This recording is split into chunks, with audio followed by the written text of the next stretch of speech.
In the last few months, NASA has seen two big events regarding space exploration. The first being the selection of SpaceX to build a new lunar lander, which will land humans on the moon by 2024. That's only 3 years from now.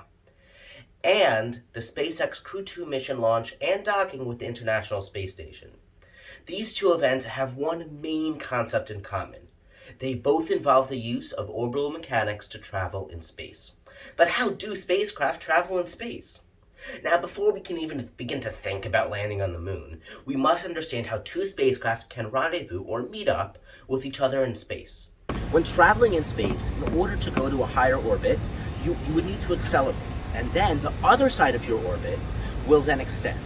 Not where you are, it's the opposite side. So let's say we have one spacecraft, let's name it Dragon, in a circular 300-kilometer orbit around the Earth. And another spacecraft, let's name it ISS, in a circular 400-kilometer orbit around the Earth.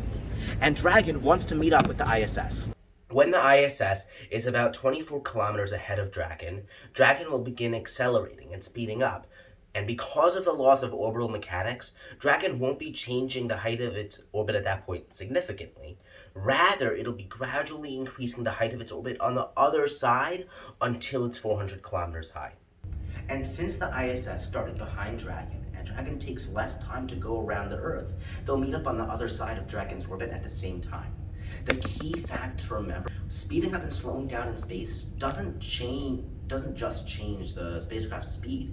It significantly changes, and it's the most important part, it significantly changes the height of its orbit on the opposite side. So now that we know how to meet up with another spacecraft in Earth orbit, how do we get to the moon?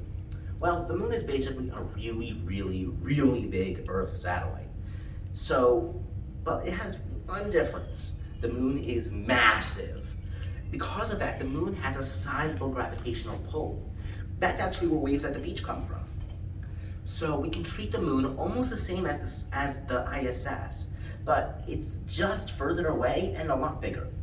So when our spacecraft, let's name it Apollo, is on one side of the Earth, and the moon is almost on the opposite side, just minus 3 days, Apollo can turn on its engines and accelerate so much that its orbit will quickly go past the moon. And this is called TLI, translunar injection. But by the time Apollo almost gets there, the moon is in that spot. And since the moon exerts a sizable gravitational pull, Apollo will then begin to speed up. Now, when Apollo gets to the far side of the moon, it'll turn on its engines and decelerate, or slow down, so that it's only in an orbit around the moon.